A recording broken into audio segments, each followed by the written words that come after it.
आज की इस क्लास में हम देखने वाले हैं पशु उत्पादन यानी एनिमल हस्बेंड्री। क्या देखने वाले हैं? Animal husbandry. और एनिमल हस्बेंड्री की तीसरी क्लास है। बाकी की दो क्लास में भी हमने बहुत सारे महत्वपूर्ण प्रश्नों को कवर किए और आज की क्लास में भी हम ऐसे प्रश्न देखने वाले हैं जो परीक्षा में बार बार आते हैं। यदि आपको थोड़ा सा भी यदि डाउट हो तो आप प्रीवियस ईयर के प्रश्न उठा के देखो, चाहे एएफओ का हो या फिर पीएटी का हो, सीपीएटी का हो या आईसीआर का या कोई भी एग्रीकल्चर से संबंधित एग्जाम हो। ये ऐसे प्रश्न हैं जो काफी बार घुमा फिरा कर पूछे जाते हैं। पूछने का तरीका भले अलग अलग होता है। तो चलिए हम क्लास स्टार्ट करते हैं। इससे पहले नमस्कार दोस्तों, मैं सचिन राय और आपके अपने YouTube channel PAT with Sachin में एक बार फिर से आपका स्वागत है। और आज की जानकारी मैं आपके लिए बहुत महत्वपूर्ण लेकर आया हूं। तो चलिए हम स्टार्ट करते हैं। क्या है आज की जानकारी में?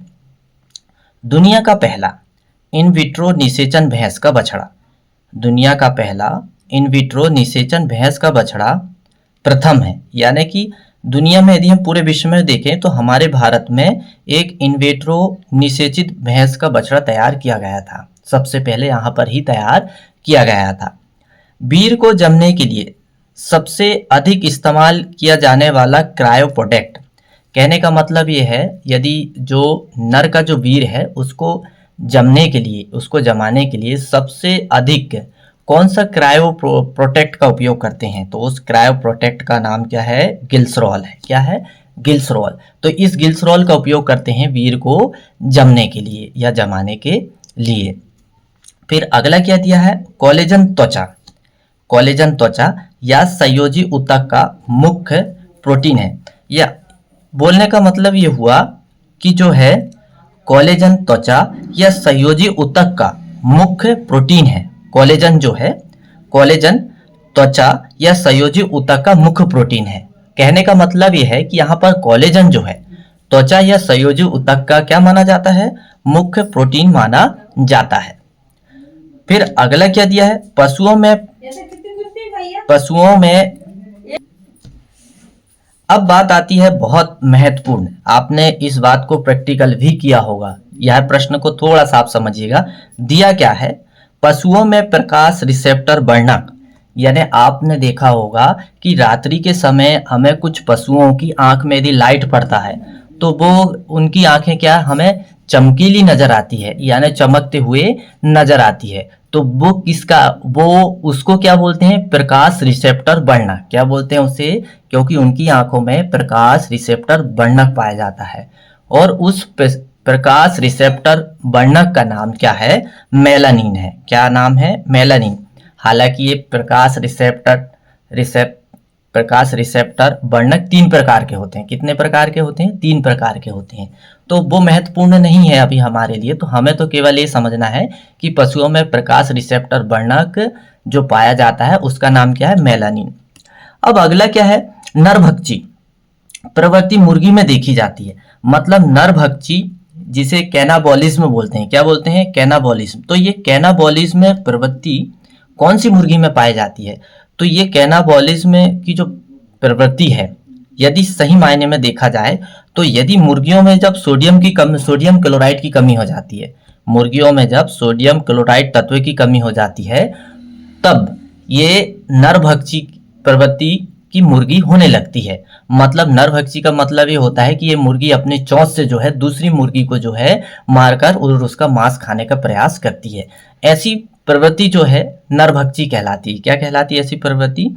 नरभक्षी कहलाती है। अब मुर्गियों में एक बीमारी लगती है और उस बीमारी का नाम क्या है? पोल्ट्री फटा पैर। क्या बोलते हैं? पोल्ट्री फटा पैर, जिसे क्रिकेट फिट कहा जाता है। तो ये किस कारण से होती है? ये बायोटीन की कमी के कारण से होती है। किस कारण से होती है? बायोटीन के कमी के कारण। यदि मुर्गी में बायोटीन की कमी हो जाए तो उसमें फटा पैर होने लगते हैं, यानी कि उनका जो नीचे का जो पैर है वो उनमें दरार आने लगती है, तिड़कन होने लगती है। जैसे कि हम मनुष्यों में देखते हैं कि ज़्यादा ठंडी होने से स्किन में दरार आने लगती है, यानी चिटका नजर आता है। ऐसे ही उनके पैरों में भी चिटकन आने लगती है। तो बायोटीन की कमी हमें, बायोटीन तत्व हमें देते रहना चाहिए। अब आती है बारी डैगनाला। जो डैगनाला ये बहुत ही खतरनाक रोग है।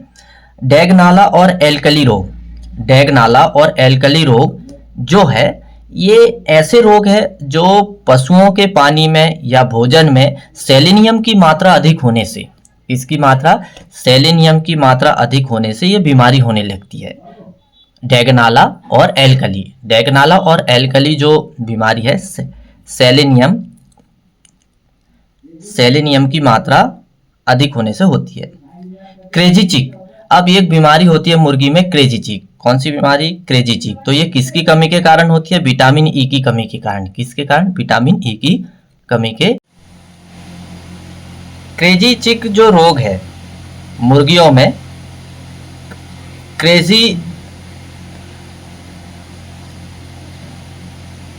चिक रोग किस कमी के कारण होता है? मुर्गियों में क्रेजी चिक रोग किस कमी के कारण होता है? तो मुर्गियों में जो क्रेजी चिक जो रोग है विटामिन ई की कमी के कारण होता है। किसके कारण होता है?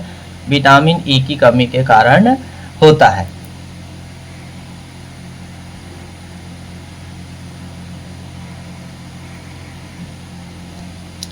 अब इसके बाद अगला क्या दिया है? पोल्ट्री की नस्ल जो बॉयलर उद्देश्य के लिए उत्कृष्ट है। पोल्ट्री की एक नस्ल का नाम बताओ जो बॉयलर के लिए उपयुक्त है, यानी कि मांस के लिए पाली जाती है। वो कौन सी है? प्लाउमाथ रॉक। कौन सी है? प्लाउमाथ रॉक। एक गर्भवती गाय गर्मी में नहीं आती, यानी एक गर्भवती गाय गर्भ धारण करने के बाद दोबारा गर्मी में नहीं आती है, उसका कारण क्या है? कार्पस ल्यूटियम की उपस्थिति। जब गर्भ धारण कर लेती है गर्भवती गाय तो कार्पस ल्यूटियम का निर्माण होने लगता है, इसके कारण वो दोबारा से गर्मी में नहीं आती है। पशु प्रोटीन कारक यानी प्रोटीन फैक्टर के रूप में जाना जाता है। तो पशु प्रोटीन कारक के रूप में क्या जाना जाता है? कोबालमाइन। क्या जाना जाता है? कोबालमाइन, यानी पशु प्रोटीन कारक कोबालमाइन के नाम से जाना जाता है। डबल टोंड दूध में वसा की मात्रा 1.5 होती है। तो टोंड दूध में वसा की मात्रा कितनी होती है ये आप मुझे कमेंट्स करके जरूर बताइएगा, और एसएनएफ की मात्रा कितनी होती है ये भी आप बताइएगा। फिर अगला क्या दिया है? गाय के दूध में वसा रही ठोस पदार्थ की मात्रा, जिसे एसएनएफ कहा जाता है। क्या कहा जाता है? SNF, solid not fat. क्या कहा जाता है? Solid not fat. तो उसके लिए जो है मात्रा कितनी होती है? 8.5 होती है। कितनी होती है? 8.5, यानी गाय के दूध में जो एसएनएफ की मात्रा जो होती है वो 8.5 होती है। ये बात आपको ध्यान रखना पड़ेगा। एसएनएफ की मात्रा 8.5 होती है और प्रोटीन की मात्रा जो है गाय के दूध में 4.5 होती है। गाय में दूध का उतरना किससे होता है? मतलब गाय में दूध का उतरना किससे होता है? कौन सीधा हमसे यदि ये कहा जाए कि गाय में दूध उतरने की क्रिया कौन से हार्मोन्स के कारण होती है, तो उस हार्मोन्स का क्या नाम है? Oxytocin hormones. क्या नाम है उसका? Oxytocin hormones. दूध में जो लिपिड्स पाया जाता है, दूध में जो लिपिड्स पाया जाता है उस लिपिड्स को किस नाम से जाना जाता है? लेसिथीन के नाम से जाना जाता है। किस नाम से जाना जाता है? लेसिथीन के नाम से जाना जाता है। हालांकि ये प्रश्न एक बार जो है पीएटी में आया था। किस में आया था? एक बार पीएटी में आया था और 2019 का प्रश्न है ये। वैज्ञानिक बधियाकरण को एक इंस्ट्रूमेंट के रूप में इस्तेमाल करके किया जाता है। सीधा हमसे ये कहा जा रहा है कि वैज्ञानिक बधियाकरण के लिए ये एक यंत्र का उपयोग किया जाता है। उस यंत्र का नाम क्या है? उस यंत्र का नाम है बर्डिजो कैस्ट्रेटर। जबकि बर्डिजो कैस्ट्रेटर होता है, यहाँ पर थोड़ी सी स्पेलिंग मिस्टेक है, बर्डिजो कैस्ट्रेटर। और बर्डिजो कैस्ट्रेटर जो है यह इटली के एक वैज्ञानिक थे बर्डिजो, उनके ऊपर इसका नाम रखा गया था। पोल्ट्री का केवल आवश्यक फैटी एसिड होता है। पोल्ट्री में पाए जाने वाला एक आवश्यक फैटी एसिड होता है और उसका नाम क्या है? Linoleic acid. क्या नाम है उसका? Linoleic acid. अब बात आती है बहुत महत्वपूर्ण प्रश्न की, और वो क्या है? हमसे पूछा गया है कि ग्लूकोज प्लस ग्लूकोज और ग्लूकोज मिलकर क्या बनाते हैं? तो ग्लूकोज और ग्लूकोज मिलकर मल्टोज बनाते हैं। बल्कि ग्लूकोज और फ्रैक्टोज मिलकर क्या बनता है? सुक्रोज बनता है। ग्लूकोज और फ्रैक्टोज दोनों जब मिलते हैं तो सुक्रोज बनता है। लेकिन ग्लूकोज और गैलेक्टोज जब ये दोनों मिलते हैं तो लैक्टोज बनता है। और लैक्टोज क्या है? दुग्ध शर्करा है। शर्करा 4 प्रकार की होती है, फ्रक्टोज, जो फलों में होती है, लैक्टोज जो दूध में होती है, और सुक्रोज जो गन्ने में होती है, और मल्टोज जो अनाजों में होती है। तो ये 4 प्रकार की शर्करा होती है और सभी में अलग अलग पाए जाती है। अब हमसे यहाँ सीधा पूछा गया है कि सल्फर युक्त विटामिन का नाम बताइए, कि सल्फर युक्त विटामिन कौन से होते हैं। तो सल्फर युक्त जो विटामिन है वो होते हैं थायमीन और बायोटीन। क्या होते हैं? थायमीन और बायोटीन। अब ऐसे अमीनो एसिड का नाम बताइए जो सल्फर युक्त होते हैं। ऐसे अमीनो एसिड का नाम बताइए जो सल्फर युक्त होते हैं। तो ऐसे अमीनो एसिड के बारे में हम बहुत अच्छे से जानते हैं, कई बार हमने जो है साइंस की क्लास में इनको काफ़ी बार देखा है और समझा भी है। तो ऐसे अमीनो एसिड जो सल्फर युक्त होते हैं वो क्या है? सिस्टीन, सिस्टाइन और मेथियोनिन। क्या है? सिस्टीन, सिस्टाइन और मेथियोनिन। सिस्टीन, सिस्टाइन और मेथियोनिन ये ऐसे अमीनो एसिड है जिनमें सल्फर पाया जाता है। जिनमें क्या पाया जाता है? सल्फर पाया जाता है। अब इसके बाद आती है कि युवा बछड़ों में घातक एक बीमारी होती है युवा बछड़े में, जिसका नाम है सेप्टिसीमिया। तो ये सेप्टिसीमिया बीमारी को रोकने के लिए, सेप्टिसीमिया बीमारी को रोकने के लिए सबसे अच्छा तरीका क्या होता है? तो जो युवा बछड़े हैं उनको कोलोस्ट्रम पिलाना चाहिए। उनको क्या पिलाना चाहिए? कोलोस्ट्रम। कोलोस्ट्रम जिसे खीस कहते हैं, लेकिन क्षेत्रीय भाषा में कुछ लोग इसे चीख भी कहते हैं। और ये कब मिलता है? नवजात के जनन के तुरंत बाद जो दूध प्राप्त होता है गायों या भैंस में, उसे हम कोलोस्ट्रम या चीख या खीस के नाम से जानते हैं। अब अगला क्या दिया है? जुगाली करने वाले पशुओं के पेट का सबसे बड़ा हिस्सा कौन सा होता है? तो रुमेन होता है। कौन सा होता है? रुमेन। यहाँ रुमन दिया है, ये भी ठीक है, रुमेन होता है। हालांकि जो है जुगाली करने वाले पशुओं का पेट को 4 भागों में बांटा गया है। तो ये जो है रुमेन, रेटिकुलम, एमोजम और एबोमोजम। रुमेन, रेटिकुलम, एमोजम और एबोमोजम।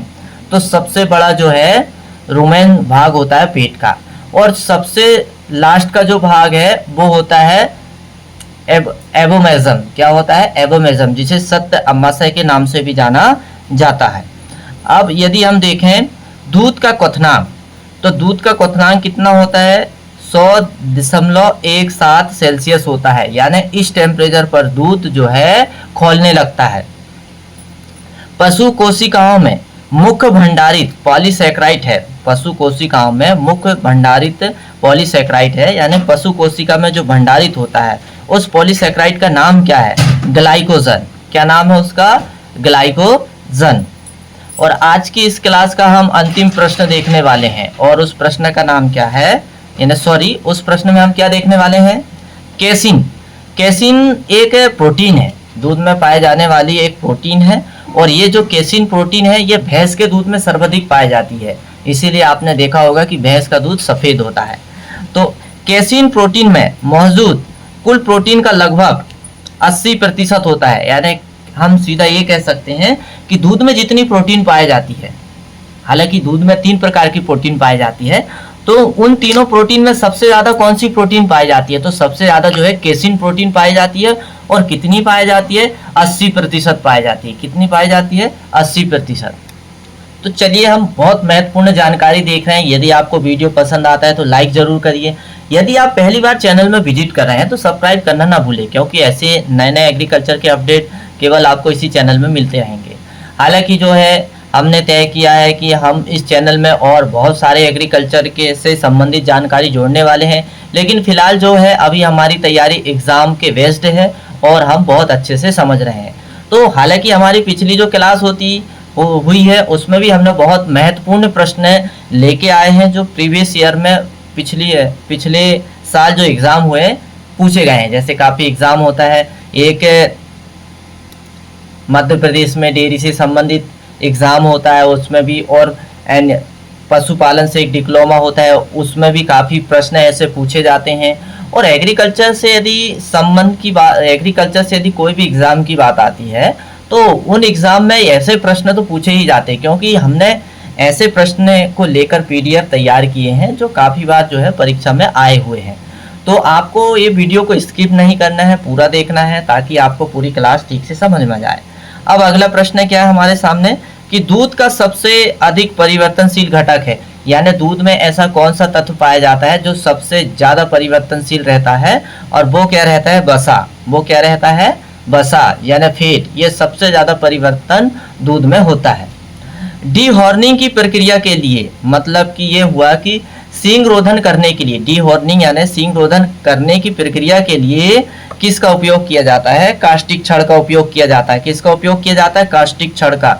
और डीहॉर्निंग करने का सबसे अच्छा समय क्या होता है? डीहॉर्निंग करने का सबसे अच्छा समय ये होता है कि जब बछड़े की आयु जब 4 से 10 दिन हो, तो इस बीच में करना चाहिए। तो बिल्कुल निश्चित ही है, सींग रोधन परफेक्टली होता है और जो नवजात है उसको ज़्यादा दर्द भी नहीं होता है।